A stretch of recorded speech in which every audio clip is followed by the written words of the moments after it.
Good evening. I'm Selwyn Collins, your host of CWS. Thank you once again for tuning in with us. I'm anticipating a wonderful conversation this evening. If I may preface it by saying I am especially happy because tonight my conversation is with one of the beautiful gems of our soil, Miss Grace Ali. She's from Guyana, as you might guess by now. Anyway, before I take a break and formally introduce you to Grace Ali, I want to take short a moment to say to our new listeners, thank you for joining us. CWS has been in existence for about a year. Last month was our 1 year anniversary, and we are about having conversations with people about their journeys and how are they using their gifts and talents to make a difference, make a positive contribution to humanity. Um, and in so doing, I'm constantly, you know, looking for people, ordinary people doing extraordinary things. And what I realized that there's no shortage of that. The other thing I'm realizing having conversations with various people is that there are many people out there who, in spite of their circumstances, in spite of their conditions, in spite of their ethnic background, their geographical location, make that effort and they make that leap. I wrote something today about enjoying the experience of listening to my rational side with all the logic and the analyses and the reasoning, and then, in spite of that, leaping anyway, and just getting a joy out of not knowing what the outcome is going to be, rather positive or negative, but having the courage or feeling inclined to embrace any outcome that comes. Sometimes sometimes I hit a mark, or sometimes I am hit by a mark, but it's okay because I believe that everything we do or everything that happens to us happen for a reason. And I don't want to sound like a cliche, but in my experiences, I realized that there is much to be said about taking a leap.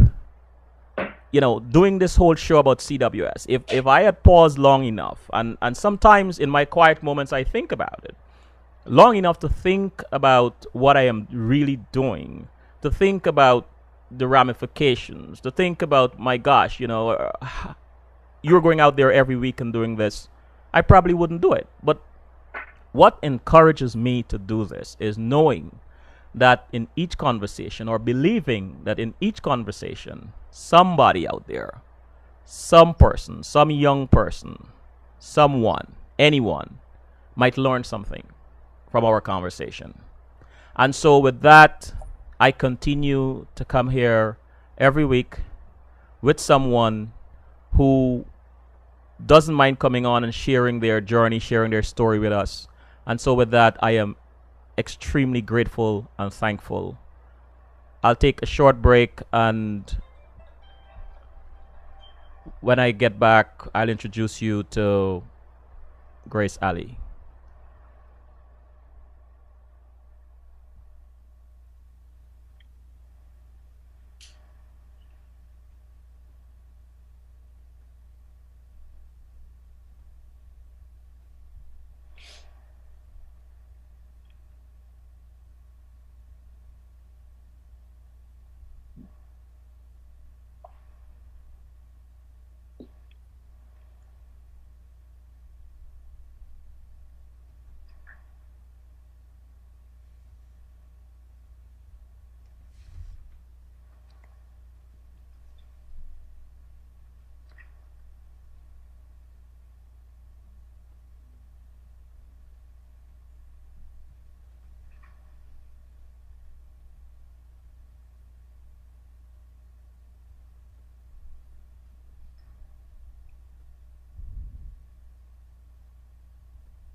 CWS.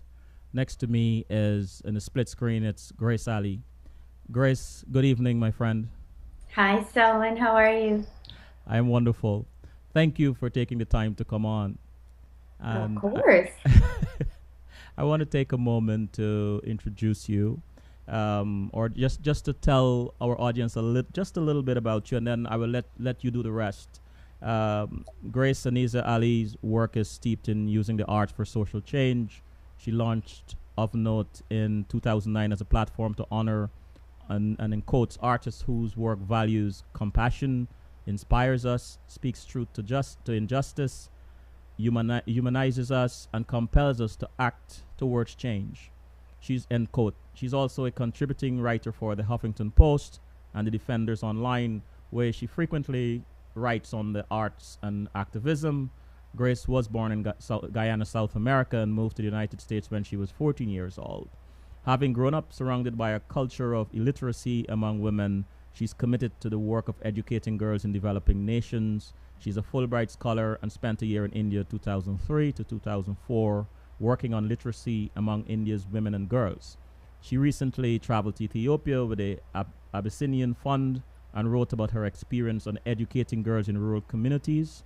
In 2011, she was selected as a World Economic Forum Global Shaper. I don't want to give up too much. I want Grace to tell us a little bit about herself, and it's only fair. Grace, Hi. you are on. Um, I want to start by asking you, you're Guyanese, and as I introduced you as one of the beautiful gems of our soil. And I'm hoping that by the end of this conversation, people realize it's just not a saying. It's something that I've come to realize watching your work and listening to you. So I want to start by asking, what are your fondest memories as a child growing up in Guyana? Wow. Um, well, thank you so much for the opportunity to be here. And I love talking about Guyana, so this is even more special. Um, I love the blackouts in Guyana. I love the blackouts, which might be a very weird thing to say, but um, it just seemed so magical whenever we would have the blackouts, and we had the blackouts often. Mm-hmm. And so the whole city would go dark, and you had to light your kerosene oil lamps and your candles. And if you had diyas, hanging around, you lighted your diyas. But I just found that time so magical, and I loved doing my homework by candlelight. And so, what may have seemed like a challenging situation, I actually really enjoyed. And to play with your friends, with that sort of mystical, magical candlelight lit house.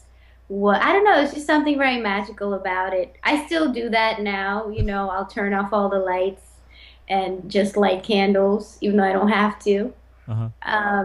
But and I think maybe this is something I often talk about when I give talks, is that even in poverty, there's wealth Yes. and there's a wealth of experience. So even in a situation like that, where you live in a country with random blackouts and no electricity, that is one of my favorite things that ever happened, growing up as a child, because it just was just very magical time at night when all the electricity would go out. And then, because you had nothing else to do. There's no lights, so there's no radio, there's no TV, there's nothing. It's just you and your family or you and your friends. And so what you end up doing is you end up spending real time with each other, and there are no bells and whistles and other things distracting you, from spending that time with the people around you. So I always think of the blackouts really fondly.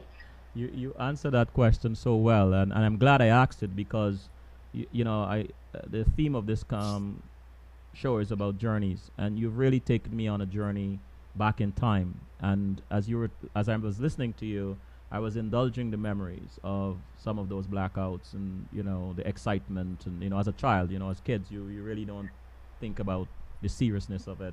All you can think of is the fun. But and so uh, when did you first have the idea for Of Note? And what is your connection with art and artists that have inspired you to create Of Note, the online magazine? Um, well, my brain has always worked in those two ways.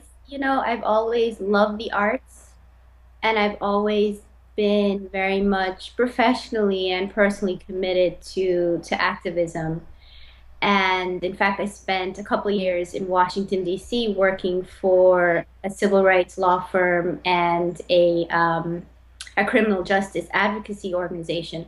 So those two things were always things I was drawn to. And when I was in graduate school here in New York, I kept going online and looking for either a website or a magazine or a blog or something that merged these two things, merged the arts with activism, looked at how artists were using their work in socially conscious ways, in sort of activistic ways. And I would find maybe, an article here, piecemeal, or something here and there, but there was no real central hub where I found that information. And, there's Toni Morrison is known to say something along the lines of, if there's a book that you want to read and it hasn't been written yet, then go out there and create it. Hmm. I didn't create a book. That's a really hard task to create a book. But I thought, well, if nobody else is really doing this, then I can't really sit around and wait for somebody to start it. So what I did was I started a simple email to about 50 of my closest friends and colleagues. And I said, these are some artists that I think are of note. And they're doing really great things with their work. They're really putting out very strong messages and they're helping people with their art. They're empowering people. They're educating us about, girls' education in developing countries, real serious issues. And they're using the arts to do it. Hmm. And this is where their film is showing, this is where their exhibition is, these kinds of things. That email grew from 50 people to about 6,000 subscribers in a newsletter. Then from a newsletter, it grew to a blog. Then from a blog, it grew to a website. And from a website, it grew to a 501c3 nonprofit organization.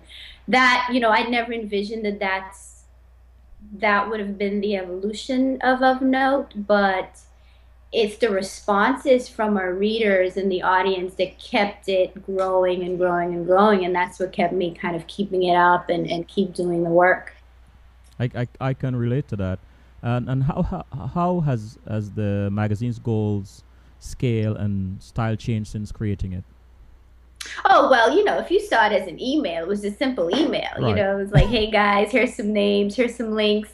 And then we went to sort of a constant contact newsletter format and then a typical blog.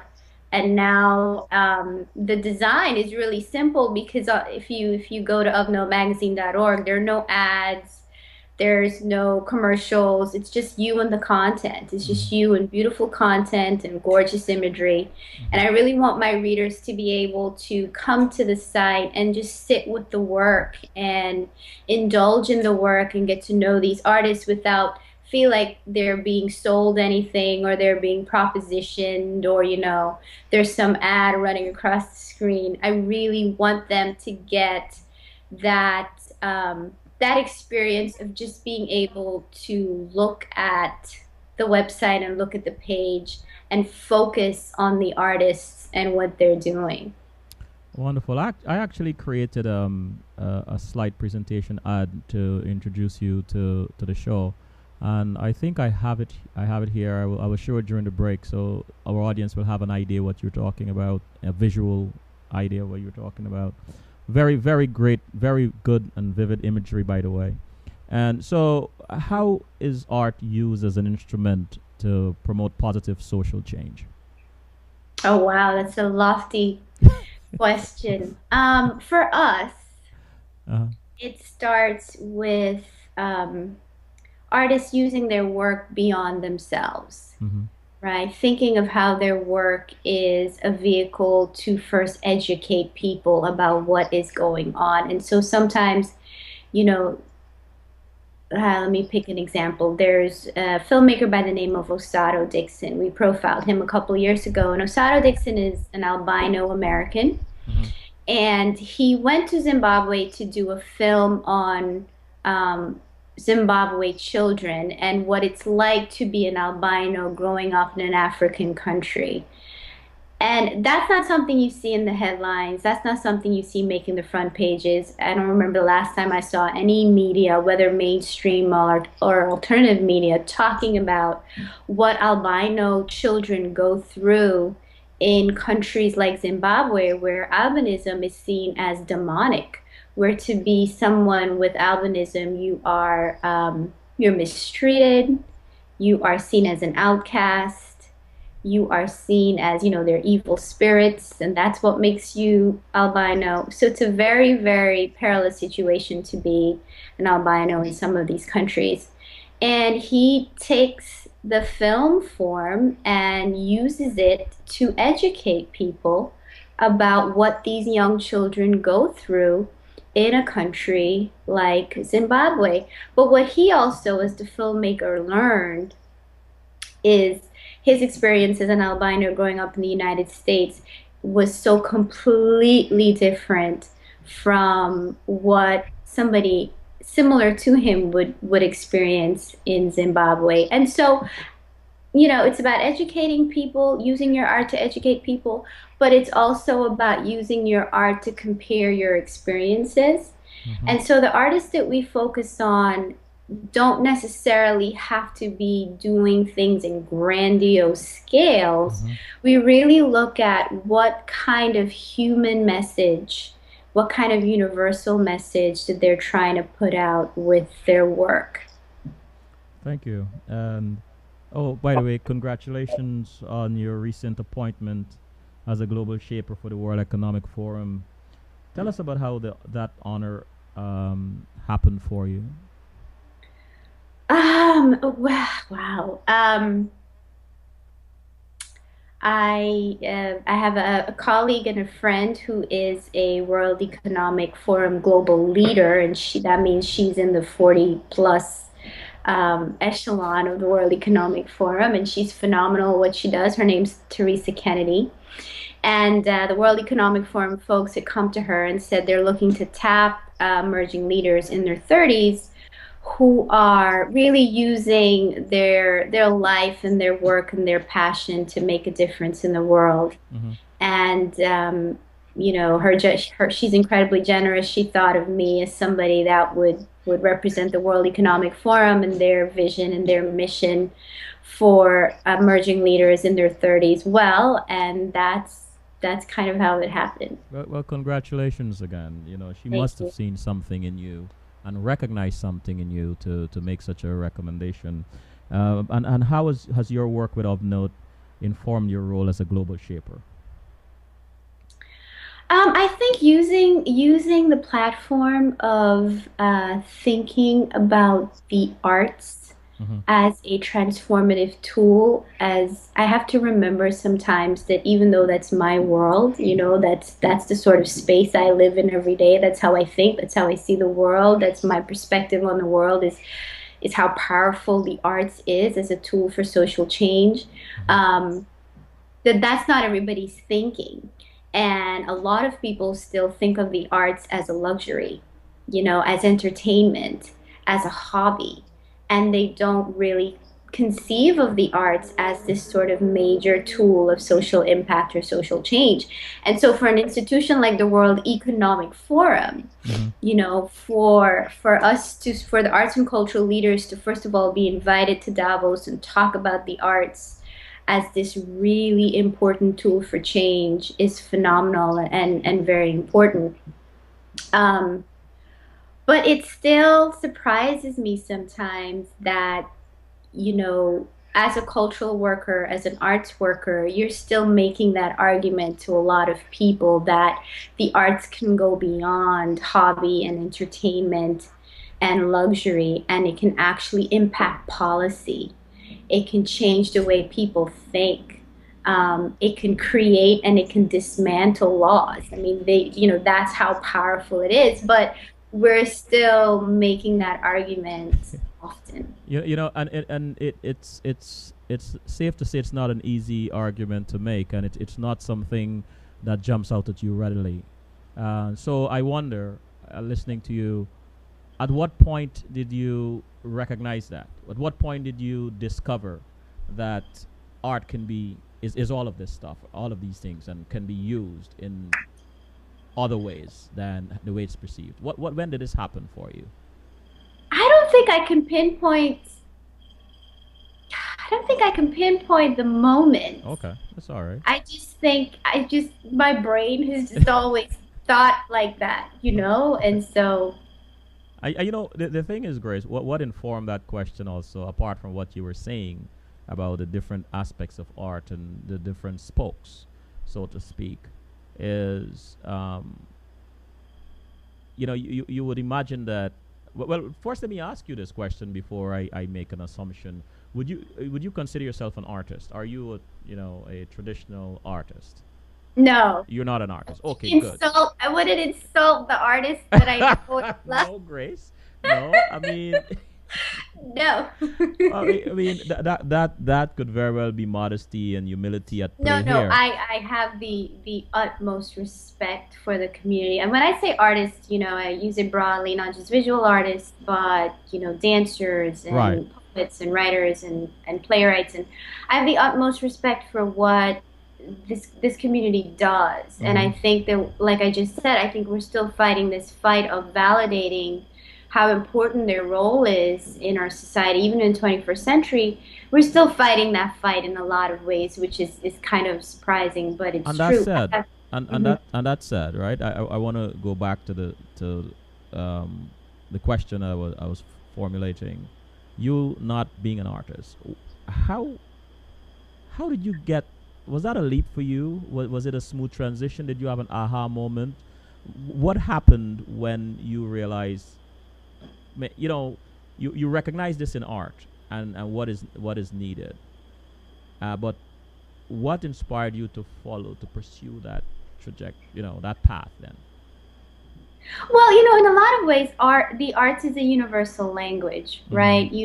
You can sit and watch a dance performance, for example, and you can have people in that audience from every part of the world that speaks very different languages, and the language of the body, the language of movement, becomes so powerful that everybody in that room understands what's going on, and everybody walks away taking away something from that. Got You can listen to, a composition and have people from different parts of the world and speak different languages be moved by that single composition. So art can serve as this very universal language in a lot of ways. You can have people be moved by a painting, in very powerful ways. I think that's what attracts me to the arts is that ability to move people from all walks of life, without actually needing an actual physical language to communicate with them. Mm-hmm. And so, what is the most significant situation or condition you want to change for girls, and how do you know you're making progress? Well, thank you for asking that question, because it's educating girls, especially educating girls in developing countries like where I come from, like Guyana, and I've been really blessed to be able to spend some time and live in places like India and Ethiopia since leaving Guyana. Um, it's very personal because I am a girl, and I know what having an education has done for my life. Mm-hmm. I've seen how it's freed me. I've seen how it's empowered me. I've seen how it's allowed me to escape reality sometimes. I was a very much a geek when I was growing up and always in the books, and I could escape into the world of literature. And when things got tough where I was growing up, I had that fantasy land to escape to. And because I loved reading, I spent a lot of time in the Georgetown Library on Main Street, just reading and reading and reading. And I think being committed to going to school and getting an education and reading as much as I could and soaking up whatever I could really saved me, really kept me out of a lot of trouble. Now, when you grow up in places like Guyana or Ethiopia or India, it becomes even more critical because the situation for girls in those places are so um, are often challenging, for just to use a safe word. I don't want to be critical of anyone's culture, but I've seen personally how education has lifted me out of poverty. Mm-hmm. Mm-hmm. And I know and have witnessed how education has lifted girls growing up in places like Pakistan and Afghanistan and Ethiopia, and saved them from things like child marriages, save them from things like child labor, working to support their family at 11 and 12 and 13. And the data has always been there. The data has always been there that one of the top ways that you can eradicate poverty in impoverished communities is educate that community's girls. It's that simple. Mm-hmm. Educate the girls. And And so there's an economic bottom line there. It's not a feel good story. It's not, ooh, let's educate the girls because it's the right thing to do. It is the right thing to do, but there's an economic rationale behind it as well. and Um, and so it's just something, it's just something very close to my heart. And I'm not against educating boys. I think everybody has a right to an education. But when you see the gender challenges that girls have, especially girls in places like Africa and India and South America and Asia, um, you know, it's it's heartbreaking. yeah, yeah. It's utterly heartbreaking. There was a recent story that comes to mind. I can't remember the full details, but I'm sure you're aware of it. Of this young lady that was shot in Yeah, was it Pakistan? Malala in Malala, Pakistan. exactly. Yeah, yeah. Really, really broke my heart. And I want to take a break, but I want to ask this question first. Um, what are some of the ways in which artists are using their art to call attention to the plight of young girls? You want Oh, you want us to break first and answer this after we come back, or you want to give it yes, a shot? because that was our last issue, all about girls. So, Okay, well, all right. Let's take a quick break and we'll address this when we get back. Okay.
So we are back. I'm Selwyn Collins, your host, and my guest next to me is Grace Ali.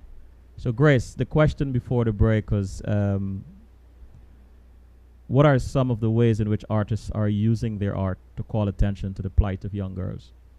Well, I'm really glad you asked that, as I said earlier, because our spring issue, our most recent issue on Of Note magazine, is all about girls. It's all about how artists from places like Ethiopia, South Africa, Mexico, um, Colombia, Cuba, are using the arts to raise awareness for girls' issues, to talk about what girls are going through around the world. And so, for example, Stephen Bennett is a portrait artist, and what he does is he goes into indigenous communities around the world. He's visited about 30 communities so far, Mhm. and he paints portraits of these beautiful girls and huge portraits. They're humongous in size. And then he also teaches the folks living in the indigenous communities to the art of portrait making. But what's beautiful about his work is these portraits are gorgeous. The colors are just vibrant and compelling. And he takes this very simple act of portrait painting and uses it as a gesture to confront invisibility, because one of the plights about indigenous girls are they're among the most invisible communities in the world. And so to use the art of portraiture to combat their invisibility is a beautiful gesture in itself. And then you have a South African writer that's setting up writing and memoir workshops in the shanty towns in South Africa. We have a poet in England who is actually part Guyanese. Her heritage is Guyanese, and she's using poetry to talk about how girls are portrayed in the media and various forms of sexism in the media. We have a South African born, Canadian living visual artist who is using visual art and painting portraits of women who have been abused or who have suffered domestic violence. And she's using her paintings to sort of bring awareness to that issue and to confront the culture of silence that still exists with domestic violence. There is a photographer who went to Colombia and lived in a women's prison for about a month and documented how young girls go from being innocent and beautiful to getting caught up in the Colombian drug trafficking trade, to going from innocent little girls to mules. And she uses photography to sort of document that journey. There is an Ethiopian writer by the name of Maza Mengiste who told a story of a young girl in Ethiopia who said no to her family about agreeing to a child marriage and said, I don't want to be married at 13 years old. Instead, I want to go to school.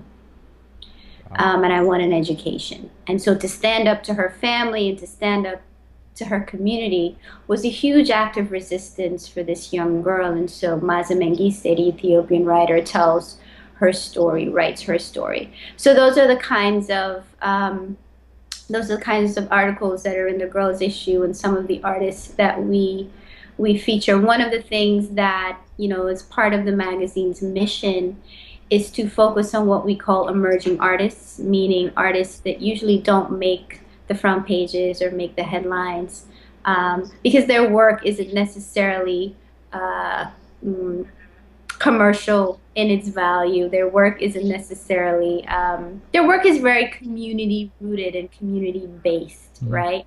And so they're not, New York Times isn't necessarily knocking down their front doors to to feature them. And so we sort of serve as that middle ground to come in and really focus on emerging artists and what they're doing. How important is that? How important is that to have a platform for that sort of forgotten or often ignored group? How important is that?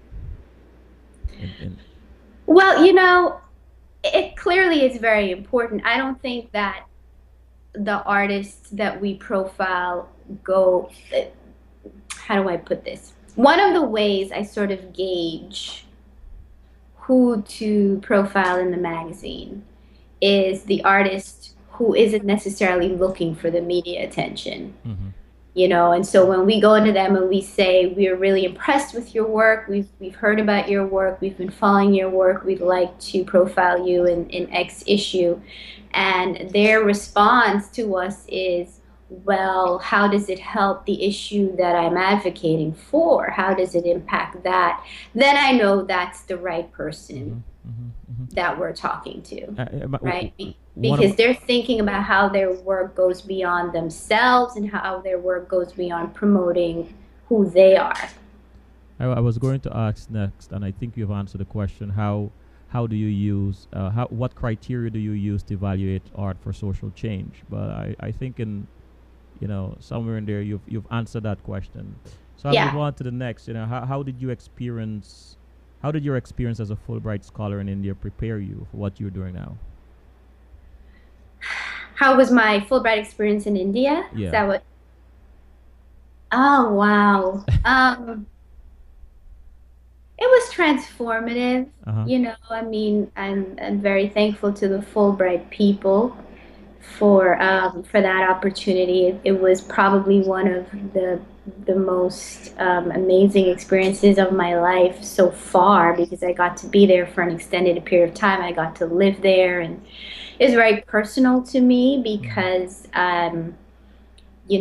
growing up in Guyana, I didn't really have that strong of a connection to my Indian heritage, and being in India and experiencing India and connecting with that part of our family history has always been important to me.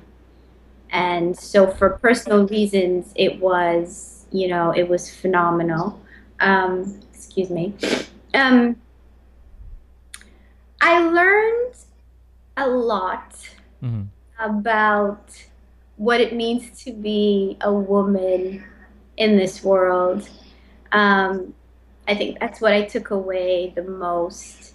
I think I forgot how privileged and safe and protected I am living here in the United States. Mm-hmm. And so I showed up in India as a brash 20 something year old by myself, nobody there with me, ready to take over the world and save the world in all my audacious naivete. And India checked me real quick. It said, hold on, Chica, hold on, wait a minute. Um, and so it was really a crash course in what women in most of the world go through on a daily basis when it comes to their safety, when it comes to how they just walk about the world, how Mm-hmm. they just navigate the world. And I never had to think about my gender every day, every single second like that ever before in my life, ever. And being in India forced me to do that, forced me to think of my gender and my femininity and how I depicted that or not depicted that, how I represented myself every single second.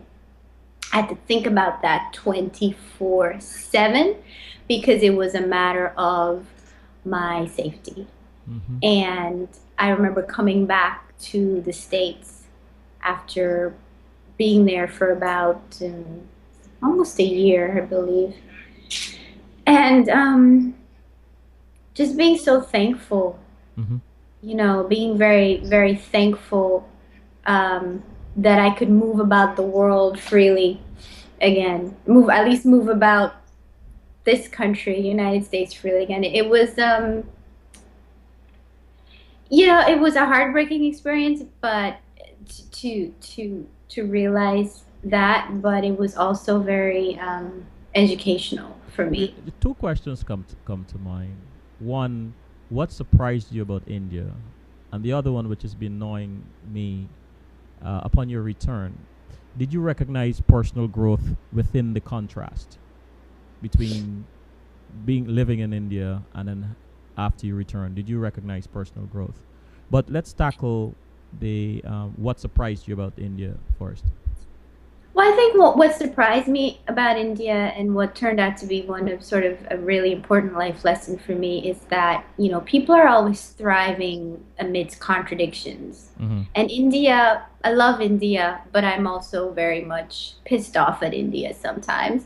But India is one of these places that thrives within all of its contradictions. Hmm. And I've never experienced anything like that, a culture like that before. I mean, there's so much that's good and wonderful and beautiful and spiritual and utterly just transformative about this culture and this country, but there's so much that's also hard and scary and heartbreaking, and to see how all of that coexists together like it's nothing, Mhm. made me sort of realize that in a lot of ways, that's also how people are. We're always thriving amidst contradictions. We're Mhm. always navigating inconsistencies in our life and still manage to live and work, and we can be heartbroken, but at the same time be on top of our careers. I mean, we're always living in those contradictions, and I think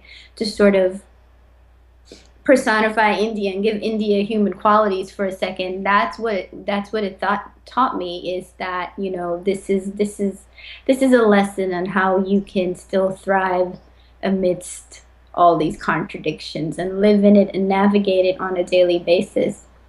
It's one of those intriguing aspects of the paradox of dichotomies, I believe. You know, that within dark and light, or one does not exist without the other, and so on. And in that melee of wonderment, there's all this contradictions and hardships and so on. Yet, out of it comes life, and people thrive. Mm. Beautiful.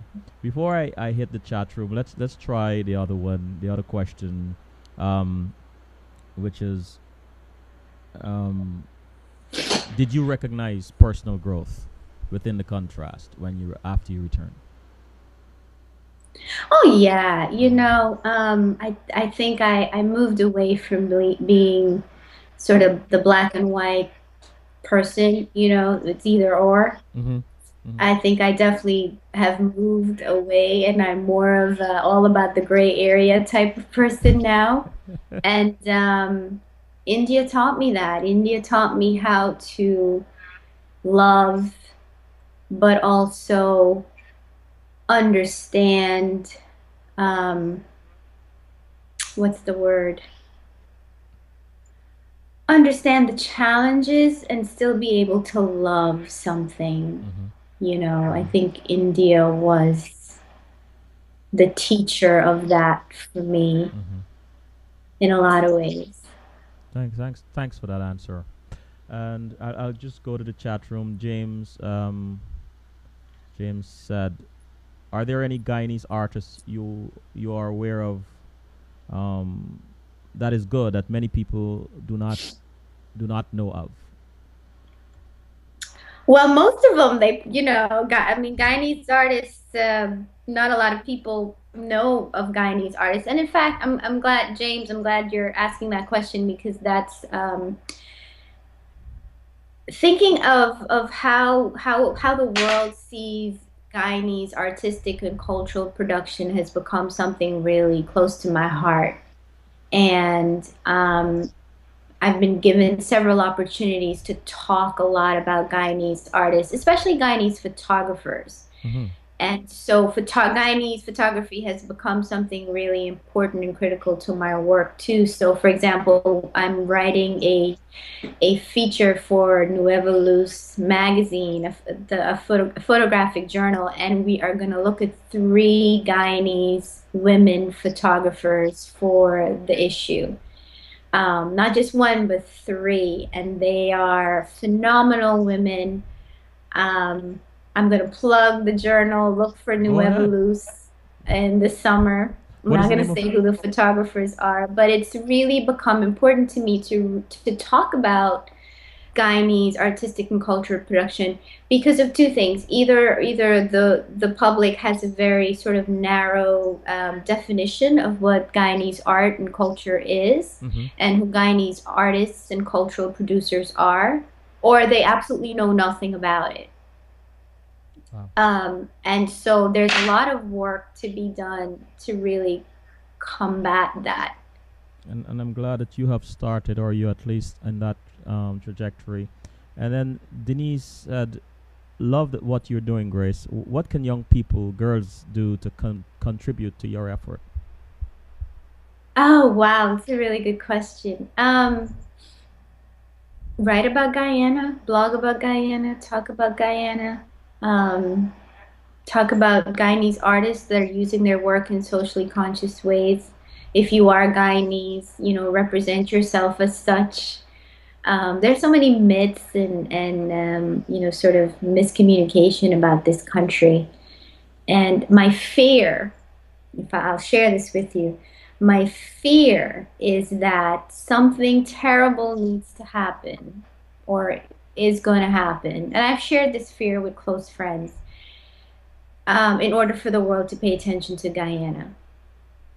And it's a catch 22. Mm-hmm. The first time that happened was Jim Jones. Mm-hmm. And my greatest fear is that something of that caliber is going to happen or needs to happen again in order for the world to pay attention to Guyana, in order for Guyana to show up on people's radar. And Um, let me ask a question on that. Why?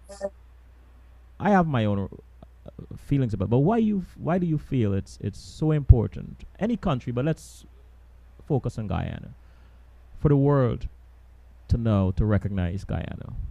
Why is that so important? wow. Well, where do we begin, Selwyn? Gosh, where should I begin? Um, I'm not the most objective person to answer that Okay, because okay. I. um, it's just a beautiful culture and it's a Mhm. very unique place, Mhm. where you have people that are Africans that are responsible for transforming that country. You have Indian immigrants that came to this country. You have Portuguese and Chinese and Madarians and Indonesians and the Native American population there. I mean, it's a magical place in a lot of ways without, ex exoticizing it too much. I got Um, you. I got you. I just and I agree with you, by the way. I underscore that. I think it is important. I always believe that as a Guyanese that we have given to the world so much, and um, Guyanese are all over the world as virtual ambassadors, and we teach people in different countries, and we offer so much. And I agree with you 100% that it is important for Guyanese to continue, and just, those who are not, represent themselves as Guyanese, but more importantly for us to contribute to the positive narrative of what yes. Guyana is and what Guyana has to offer. And thanks for being so eloquent and so courageous with that. Um, the next question in the chat room, GD said, "Love what I'm hearing. How many writers do you have at of note?" Oh, our writers are all over the world, Okay. and we have different writers and different number of writers based on the issue. Hmm. But because the magazine is very global in its scope, and the magazine is not about Guyana, the magazine is about global artists. But last year we did, an issue focused on Guyana, and some of my perks for getting to be the boss lady is that I get to pick things that are close to my heart, and I get to say that's what we're doing, people. Sorry, there's no debate about it. I like that. Um, and so I did the Guyana issue last year, and then this spring we did the girls issue. But our writers are all over. Okay. And Shawnette said, "I find your passion to empower young girls through art very refreshing and encouraging to the younger generations. Um, and my next question: who is making really exciting art related to social change for girls right now? Oh, the people I just mentioned. I'm gonna go to ovenotemagazine.org. The Oh, girls issue is on the homepage, okay. and those folks I talked about earlier in the girls issue are folks. There's also a great documentary. The documentary that Maza Mengistu, the Ethiopian writer I talked about earlier, is in called Girl Rising. That is a phenomenal. I can't talk enough about this piece of art, and it really is art. It's a documentary, but it's shot so beautifully. It's written so beautifully. The premise of it is just so unique and creative. Mm-hmm. And it's looking at girls from places like Nepal and Afghanistan and India, and Haiti, to name a few, and looking at one girl's story in each of those countries, and the odds they fought against just to be educated. And there's some serious odds here. There's some serious challenges, like child slavery and child marriage and poverty. Mm-hmm. But the connective tissue among all those stories is these girls will break down any obstacle to get an education. And then when you see this film, if you're not embarrassed by the fact that, let's say, you live in the United States and you treat college or high school or middle school or kindergarten like an annoyance, like a chore, this film will really get you to appreciate the value and beauty of an education, because you see what people are doing, risking their lives Mm-hmm. around the world just to go to school, just to go to school, risking their lives for that, And you know. where can this film be seen and when? The film, where can it be seen and when? You go to girlrising.org. Girlrising.org. I believe it, or Google Girl Rising. Google the Girl Rising documentary, and you can see where you can screen it or get access to it. Okay. I want to talk to you offline about that and see what CWS can do regarding that.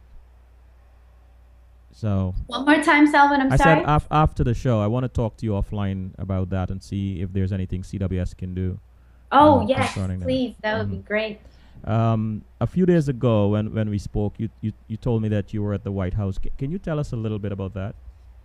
Sure. Well, it was part of the World Economic Forum Global Shapers, and a few of the fabulous and talented emerging leaders from all over the country were invited to meet with Obama's staff members and key people in some of his important issues of the day, like gun violence and immigration.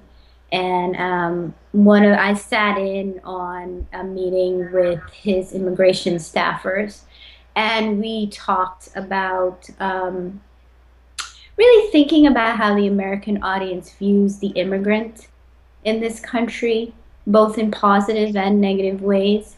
And, I had a lot to say because I am an immigrant, but I've seen both sides. I shared with his staffers that, I've known both sides of that coin. I've known the immigrant side and I've known the citizen side, Mm-hmm. because my family and I came here when I was 14 in 1995.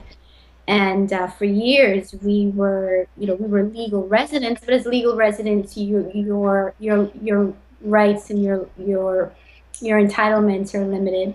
And then we became full citizens, and we could vote and be homeowners and all those things.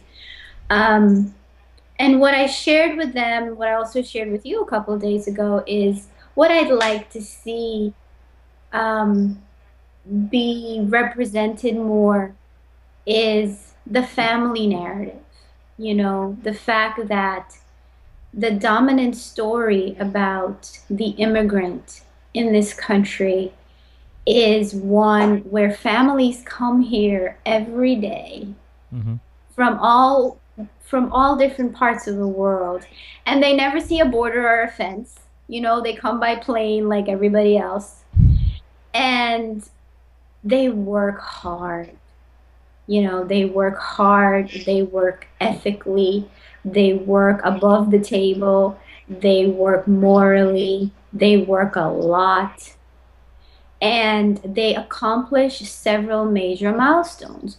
One of those, they become homeowners for the first time in their lives. Mm-hmm. And for a family that, say, for example, comes from a country where they were living in a shack in a shanty town to now be a homeowner in the United States of America, that's major.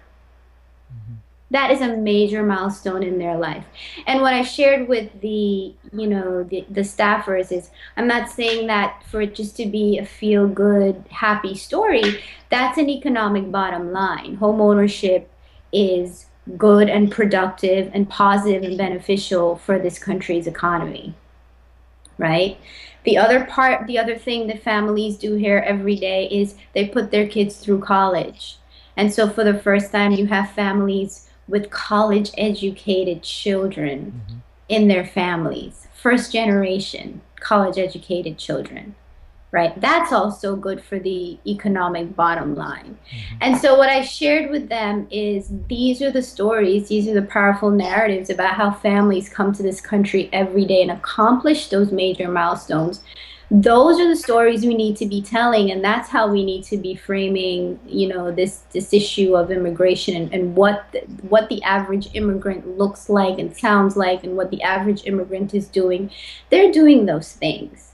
They're doing those things, and they're incredibly grateful for the opportunities in this country. What I'm increasingly concerned about, um, and a friend of mine, the two of us were talking about this, is this culture of fear and shame that I'm seeing increasingly when we think about the immigrant person in the United States of America. Mm-hmm. It's becoming more and more alarming to me, to see that growing culture of shame and fear. And so those are some of the things, we talked about at Oh, the White House. oh, thank you. And you have answered all the possible questions I could have thought about regarding immigration. So thank you for being so eloquent. In the chat room, Karen said you have just hit on something big. I believe Karen is referencing um, helping to or working towards educating girls in underprivileged countries and so on, or underprivileged girls around the world. What did you discover about yourself in creating Of Note? Mm. Wow. I discovered about myself. Um, that it's an amazing accomplishment to be able to build something. Mm-hmm. I'm not an artist. I just said I wouldn't insult the artist community by calling myself an artist. What I am is a builder. Mm. I've built something. And what I've realized is to be able to say in your lifetime that you built and you created something that didn't exist before, Mm-hmm. that you created it from nothing to where it is now, is something that not a lot of people get to say in their lifetimes, Mm-hmm. and I'm incredibly um, on cloud nine about being a builder. And when I think about, the progress and the success and the evolution of this thing, that's always the underlining thought in my mind is I'm building. I'm constantly building. It's like building a house. Every day you put, you add the staircase and you add the roof and Yes, it's just then you add the paint, and it's a constant building process. I can relate to Um, that. and it's a really nice feeling to be able to say that. I can really, you spoke a lot about your whole drive is about educating girls and empowering girls. I don't like the word help. It just seems so, you know, um, like someone is helpless or something, but empowering girls and educating them and so on. So I'm not going to ask you about what you think about the importance of mentorship, because in that of itself, I can see that. But to you, Grace, you know, who have made the greatest impact in your life as a young girl coming up, and do you have mentors? Well, my mother Mm-hmm. is the most amazing force in my life because she's Guyanese woman, you Mm-hmm. know, she's Guyanese woman, she's Guyanese mother, she's Mm-hmm. Guyanese daughter, she's now Guyanese grandmother. She's gonna hate that I've made that public. Um, um, and I think my mother's story and the hardship and struggle that she's been through, first in Guyana and, you know, growing up and as a young girl poor and then raising a family in poverty as well. And then coming to this country as an immigrant and having to provide for her children on, you know, $4.10 an hour, Mm. three children, Wow. and put them through school and college on that. You know, I think of that and um, I just don't think there's anything more amazing than that, you Fascinating. know. And so I've been very blessed to meet and learn from some pretty phenomenal people that have done some pretty amazing things. But no disrespect to them, they don't come close to what my mother has been able to accomplish. And what's beautiful about my mother is she is incredibly unaware of what she's done. Incredibly just, you know, in her mind, that's just her being a mom and her kids come first and the politics of what she's been able to accomplish and what been able to overcome has never hit her. And Hmm. it's a beautiful thing. She's no clue, you know, Hmm. what she's been able to do. That's amazing. That's amazing. Yes, and I do have mentors. Uh-huh. Um, Ethelbert Miller, who is a poet in Washington, D.C., and a literary activist, has been one of the greatest mentors for me. I mean, he's just an incredible um, visionary himself. And, you know, there were moments in this Of Note magazine story where I've just been like, well, nobody cares about this. And, you know, and I don't really know who's listening and who's reading. And I don't think it matters to anyone. You know, you have these moments of self doubt, right? Mm-hmm. And he's always been consistent with me. He's always been, you're wrong about that. You know, people do care. And if they don't care, then make them care. Mm-hmm. Mm-hmm. Figure it out. You know, I like that, Grace. One thing I have learned from one of my mentors is that it doesn't matter if you are aware that they care.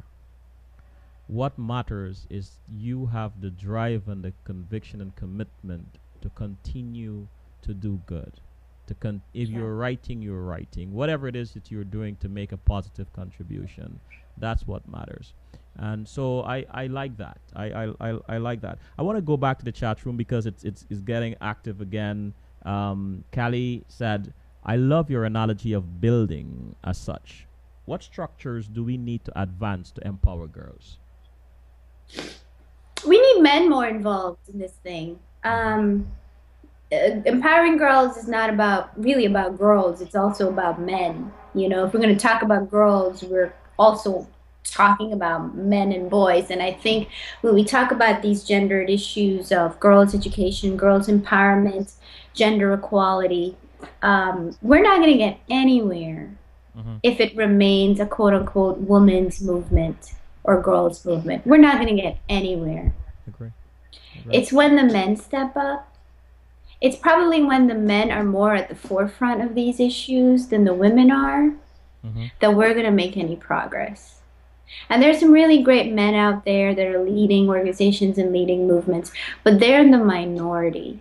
Mm-hmm. And so that for me is the goal, is to get more men thinking about and thinking critically about how we advance women and empower women and get men to understand that it's not a woman's issue. This is a human issue. Yes. You know, this is a universal issue. So more men need to step up and step up in front of this thing. Good. And Karen asked, who helps to support and sustain your dreams? Who? Okay, who? As in that's like personally who? Well, I'm not sure, but give it whatever your intuition tells you. You could give it a shot, or maybe Karen will elaborate. I'm not It's a sure who. great question, Karen. Um, well, I keep a very tight circle of people that really challenge me, Mm-hmm. you know, that will um, give me a good talking to when I need it, Mm-hmm. that are also comforting and soothing, at the same time, but that will tell me the truth about what's going on. But I just, in terms of a philosophy that inspires me and sustains me, I just really believe in what I do and the impact of this work. I really believe it with all my heart, and I believe that it's what I was meant to do. It's I don't have to think about how I'm going to speak about it. I just speak about it, and um, that's what sustains me. I like that. I like that. Callie said, asked, Africa is being touted as the next economic frontier. What is being done to shape Africa? Well, I tell you, part of the Global Shaper community for the World Economic Forum that I'm part of, what's beautiful to see is the young people Mm-hmm.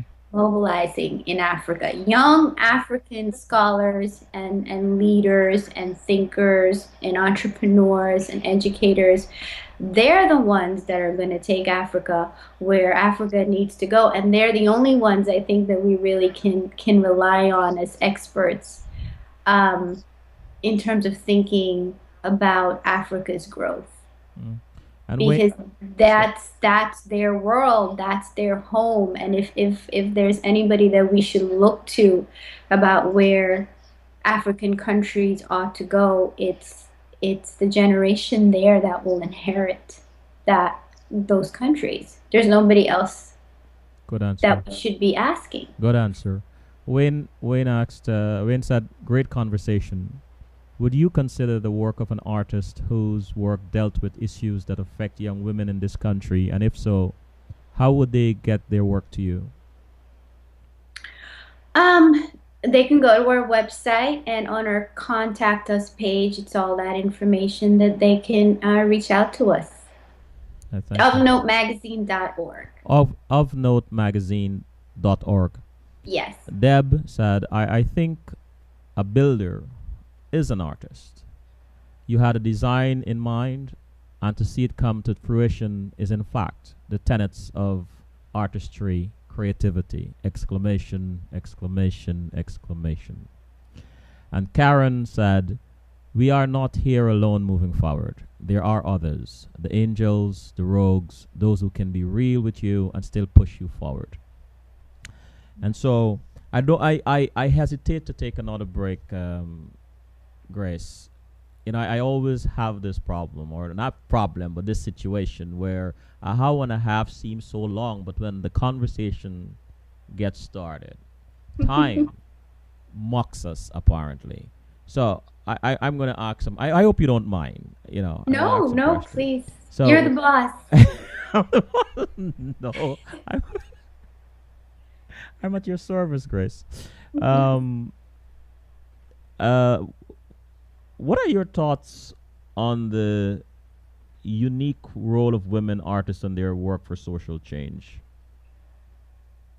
On the women artists and their Yes, work for yes, the social unique change. role of women artists and their work for social change. Again, not the most objective person to answer that Okay, question. okay. But only because, you know, um, I've noticed, and I haven't done this consciously, but I will always skew towards women and girls, only because I still think we're still fighting a fight of women's voices being validated and being put on the same platform as men's voices. As evolved in 21st century and liberated as we claim ourselves to be, I still think there are pockets where we're still fighting that fight. And so, sometimes I'll hear people talk about Of Note magazine, and they represent it as, oh, that's that women artists magazine, and it's wrong, but I don't correct them because I'm like, well, it's kind of skewed towards that, but it's not something I'm too concerned about correcting So, people. what insights can you provide us on the role of art in cross-cultural dialogue and understanding? Oh, it goes back to, what I said about art being a universal language. It's a dialogue. It's a dialogue for people. Mm-hmm. And that's what, Fulbright is based on. Fulbright is based on a lot on thinking about the arts as a way for different cultures and communities to communicate with each other. Because we're just so, we're so moved by the arts. Again, we're moved by a painting, we're moved by a dance performance, we're moved by a composition. And we don't need a specific language to be moved by it. It just is what it is. It's its own language in a lot of ways. And that's why, we stay committed to it. And you have taken a non-traditional path to this point of identifying artists who are using their art for social change. What advice do you have for someone just entering college and who hasn't decided on a particular field of study? Who hasn't decided on a particular Field of study. field of study? Mm-hmm. It has to fire you up. Mm-hmm. I mean, as sort of Pollyanna-ish as that sounds, it's still, listen, if you think that you can spend the rest of your days being a lawyer because you love the law so much, you can put in the 14, 15-hour days, then more power to you, right? If you feel that you can do that. If you feel that you are meant to teach English in a high school and that's what fires you up, but that means you're probably going to be, financially struggling for a while. My Pollyanna-ish advice is choose the passion, because you may be broke, but you'll be happy. You'll be happy. And there's no price tag for that. I have never felt, and I realize this is a very privileged thing for me to say, but I've never felt pressure to make money. I've never felt that pressure. And I'm very thankful for that. It may be a very stupid thing on my part, but I've never felt that pressure of I need to choose a career where I can bring in X amount of a salary. And I don't know where that came from, where that comes from. I just know that I wanted to use my life in a way that would help other people. And there was a part of me that really felt, you know what, Grace, you'll figure out the money part somehow. You'll figure it out. You're smart. You'll figure it out. But that pressure of, I've got to get a job and I've got to find a career and I've got to get a degree that will bring me a quality of life that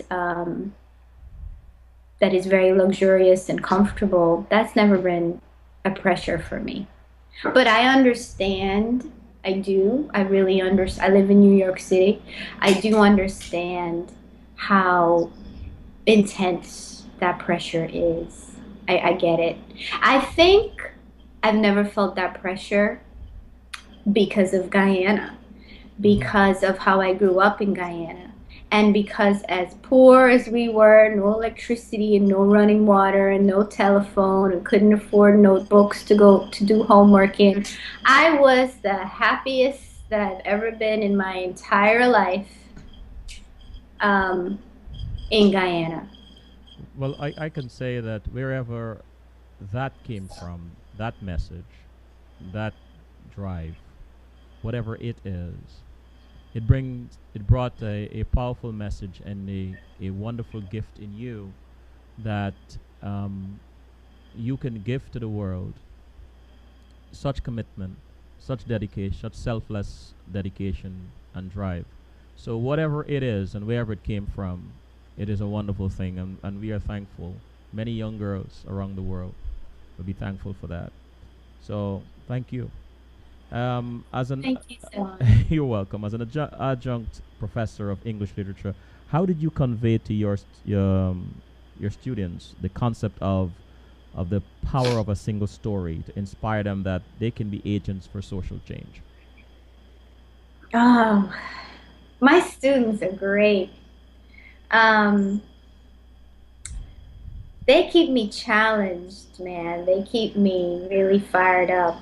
Um, and my students, a lot of my students are working professionals who are returning to school to either get second degrees or first degrees. Hmm.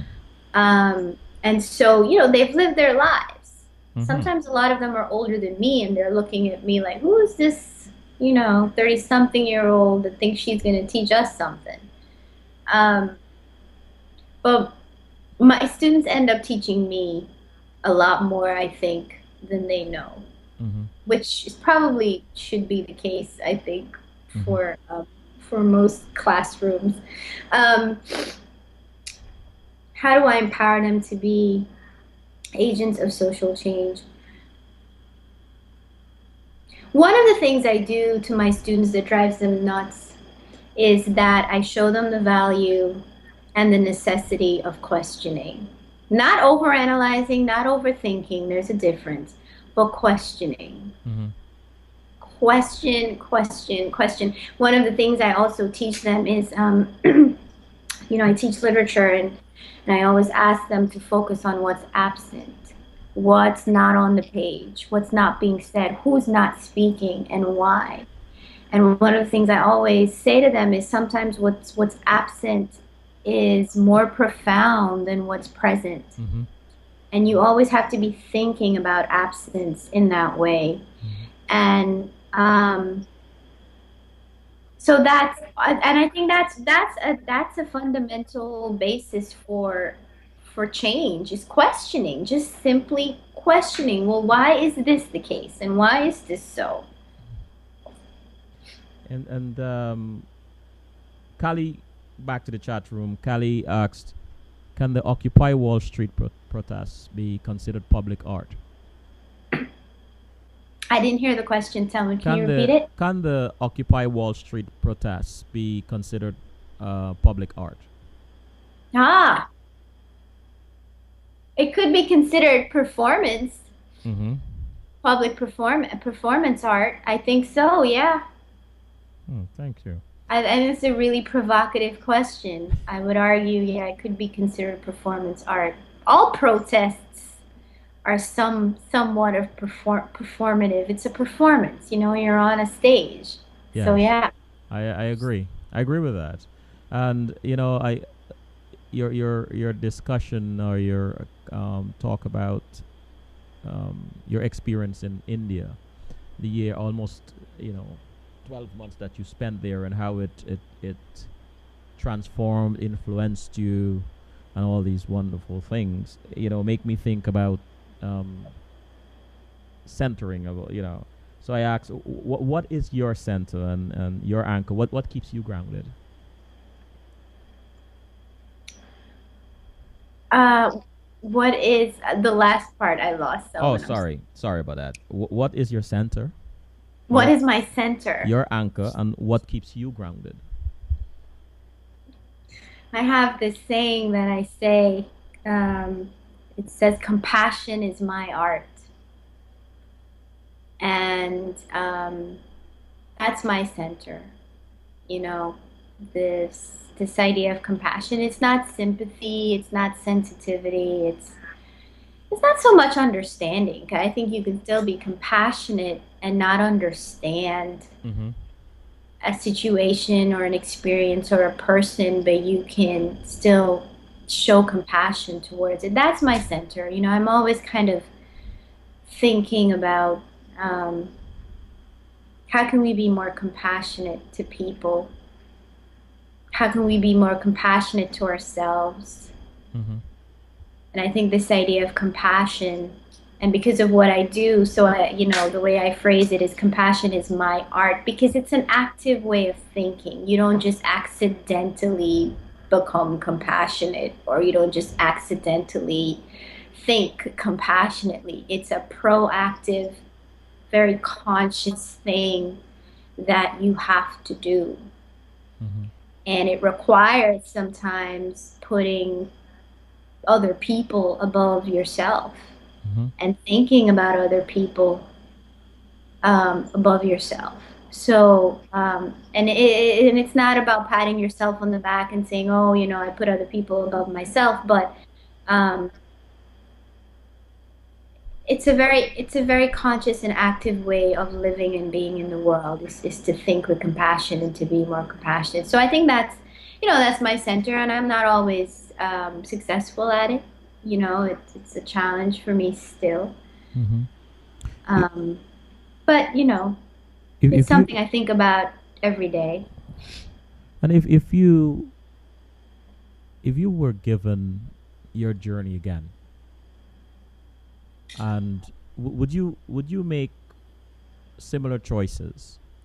I do believe, based on what you've said and what I've read and of note, that you're very committed and passionate about educating underprivileged girls and so on, and your fight for the rights for women. But is there something else, you another path, perhaps a similar destination, but another path you would have liked to take, or would take, if you had to were given the opportunity to live your life again? What would you choose differently? No, No. no, I no. I'm glad Of Note magazine was created. I'm glad we have you, not only because I'm Guyanese and that I'm proud of you because you are a gem of our soil, but I'm glad because from a whole humane or humanistic perspective.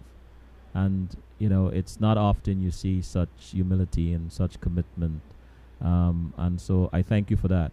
And in the chat room, Karen said, someone told me yesterday that I am bold.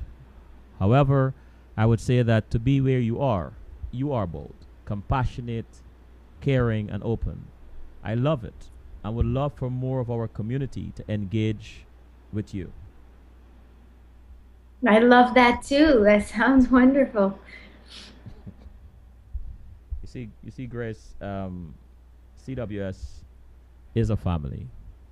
And I was bold enough to ask you, what would you choose differently? Um, Having experienced CWS, I would choose it again because it gets to me to connect with people on a very deep and profound level. And because of CWS, you're here tonight, um, sharing with us, teaching us. Thank you for that. Patrick said, "Such humility from your guest is inspiring." So, as you look back to the young girl you were in Guyana, Mm. what do you say to your 13-year-old self? um,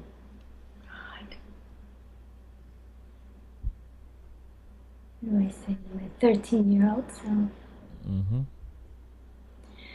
I spent a lot of my 13-year-old self, probably like a lot of 13-year-olds, feeling like I didn't fit in.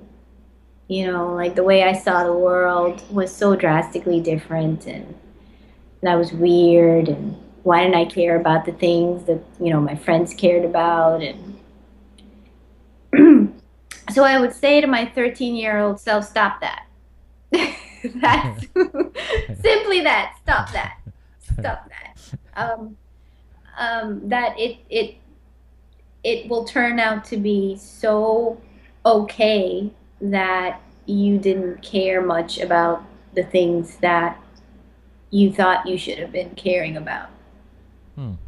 Thanks.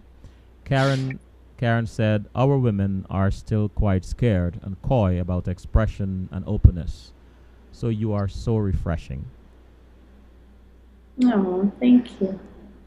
Thank you. What do you believe, Grace, makes a quality article of note? Makes a quality Article. article. Mm-hmm. Oh, it's got to touch people. Mm-hmm. You've got to walk away remembering one line at least, you know. Mm-hmm. Okay, I'll give an example. I was at karaoke last night. Yes, that was karaoke. And I was singing a George Michael song, blanking on the song, but the line is "Guilty Feet." Oh, it's the I'm Never Gonna Dance Again song by Ah. George Michael. You know that song, Yeah, right? yeah, of course. Mm-hmm. So I'm belting this out in karaoke. And the line, "Guilty feet have got no rhythm." That line struck me, and I was just like, wow, what a line.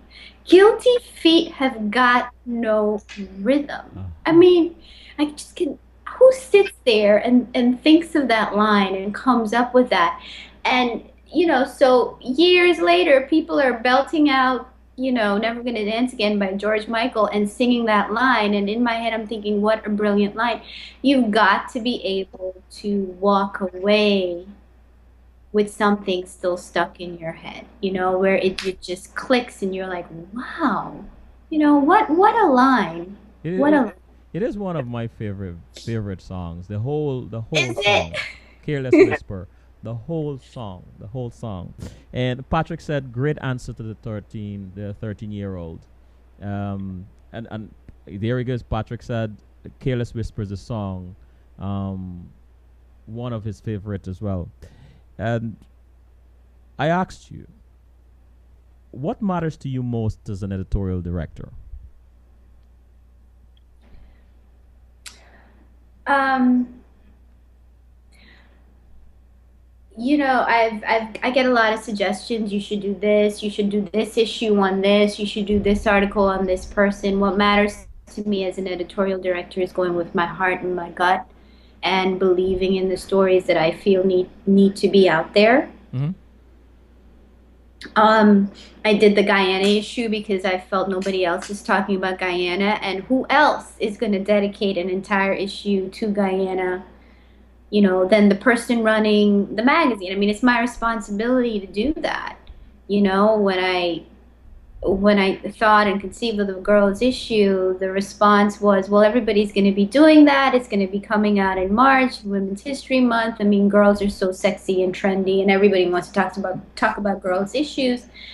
And I said, yes, but I still believe that we can bring something different and unique to the conversation. And so we're doing it. So what matters to me is, as an editorial director, is to not be swayed by the trends, to really sit with myself and listen to myself and think about, what stories do I feel in my gut and in my heart that will really make a difference and people really need to hear. And we've gotten some of the best responses about the girls issue that came out recently. And I followed my gut with that, Thank you. So that's what's important to me. Thank you.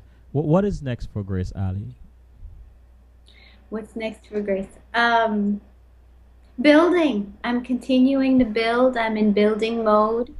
I'll be in building mode for a while. This house is an ambitious house that I'm building. And I want it to last for a very long time. And so the foundation has to be strong, and the foundation has to be right, and the foundation has to be solid. So Grace is in building mode. Grace the builder. And as long as that house is going to provide a roof over underprivileged girls or young girls, CWS is going to do whatever it can in its power to help with that construction. So keep building, my friend. The time is on us, but I want to ask you two more questions, if you Okay. don't mind. What is your daily habit to keep you grounded? Just every day.